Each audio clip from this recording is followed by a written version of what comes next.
She was the kind of woman who never stopped moving. Meet Emma Blake, the CEO of one of the fastest-growing tech startups in New York City. Sharp suits, tighter schedules, and a reputation for being unstoppable. But life, it has a way of slowing even the fastest runners. One cold October morning, Emma sat in her doctor's office staring at an MRI scan. The words hit like ice: "You have stage 4 pancreatic cancer. 3 months, maybe less."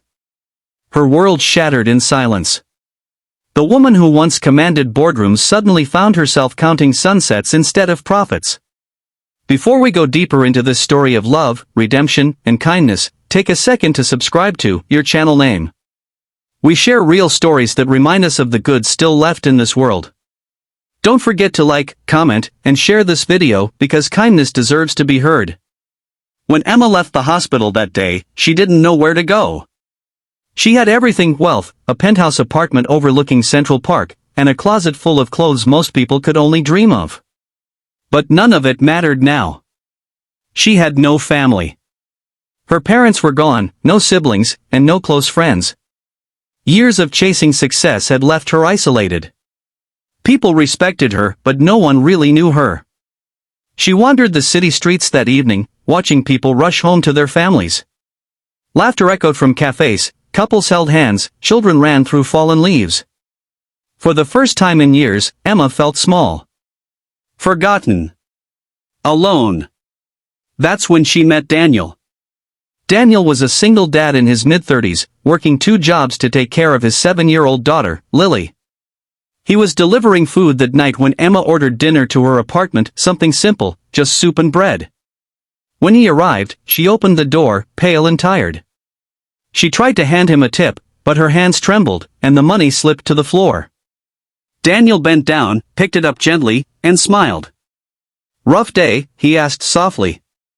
Emma wanted to snap back, her old reflex, but something in his voice stopped her. It was kind. Real. "Something like that," she whispered. "Hey, whatever it is, soup helps. I make a mean one for my kid when she's sick," he said with a grin. That tiny moment, one stranger's warmth, cracked open something inside her. The next day, Daniel noticed her name on the delivery app again. She'd ordered the same meal. When he dropped it off, she seemed surprised to see him. "You again," she said. "Guess I'm your official soup guy now," he joked. That made her smile a real one, the kind she hadn't felt in months. Over the next few weeks, Emma kept ordering from the same restaurant, and Daniel kept being the one to deliver. Each visit turned into a short conversation. She learned about Lily, how she loved drawing rainbows and wanted to be a vet someday. Daniel learned little pieces of Emma's life too, though she kept her illness to herself. One evening, Emma asked, "You ever wonder if life's just unfair?" Daniel thought for a moment. "All the time.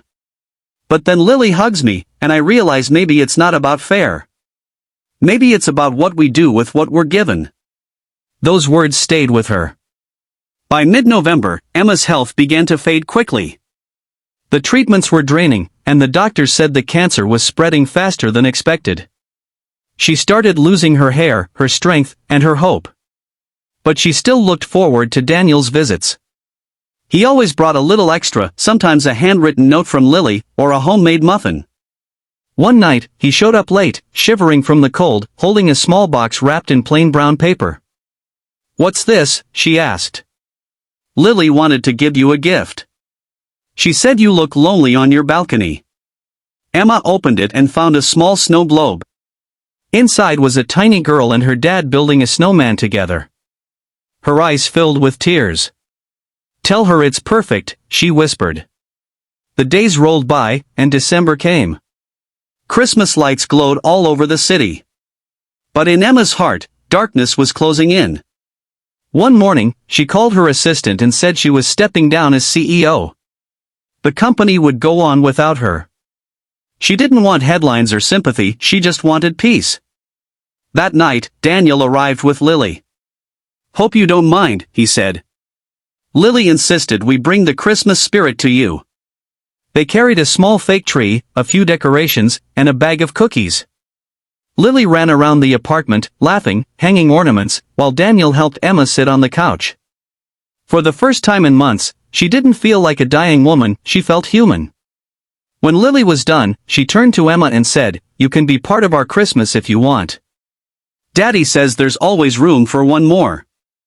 Emma broke down crying. Daniel knelt beside her, holding her trembling hands. "You're not alone, Emma. Not anymore." She spent Christmas Eve with them in Daniel's tiny apartment in Queens. The place was small but filled with laughter, warmth, and the smell of hot cocoa. Lily gave her a handmade card that read, "You're my new friend. Please don't be sad." That night, Emma whispered to Daniel, "You have no idea what this means to me." He smiled. "You gave me hope too. You reminded me that kindness still matters even to strangers." January came, and Emma's body began to fail. She knew her time was near.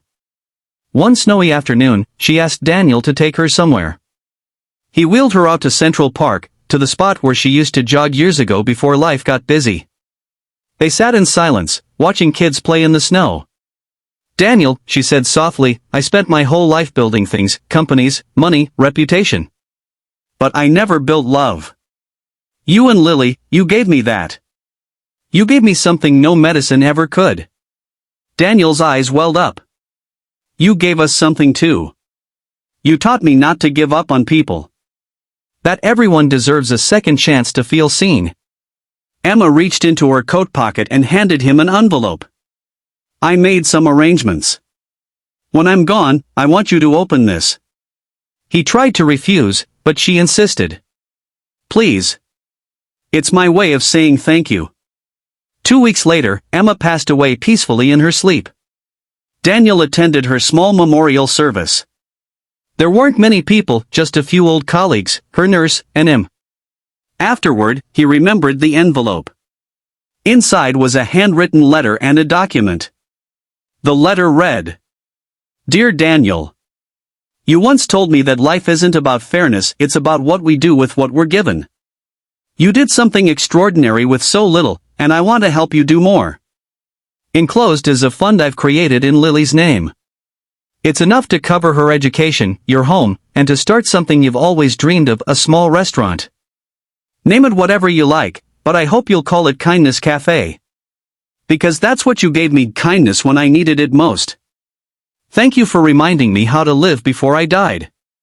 With love, Emma." Daniel sat there, tears falling on the letter, holding it close to his chest. Months later, Kindness Cafe opened on a quiet street corner in Queens. A picture of Emma hung near the counter, beneath a plaque that read, "In memory of a woman who learned the power of kindness too late but shared it just in time." Every day, Daniel and Lily welcomed strangers with warm smiles and simple food made with love. And whenever someone couldn't afford a meal, Daniel would quietly cover it, just like Emma would have wanted. One afternoon, a young woman eating alone noticed the plaque and asked, "Who was Emma?" Daniel smiled gently. She was proof that it's never too late to be kind. Kindness doesn't always come from the people we expect. Sometimes it comes from a tired delivery driver, a sick stranger, or a child with a handmade card. Emma thought her story was ending, but Daniel and Lily helped her write a new chapter of meaning. And maybe that's what life is about. Not the years we live, but the hearts we touch before we go. So wherever you are, whatever your story looks like, remember this. A single act of kindness can outlive us all. If this story touched your heart, please like, comment, and share it. Subscribe to your channel name for more true and inspiring stories that prove kindness really can change everything.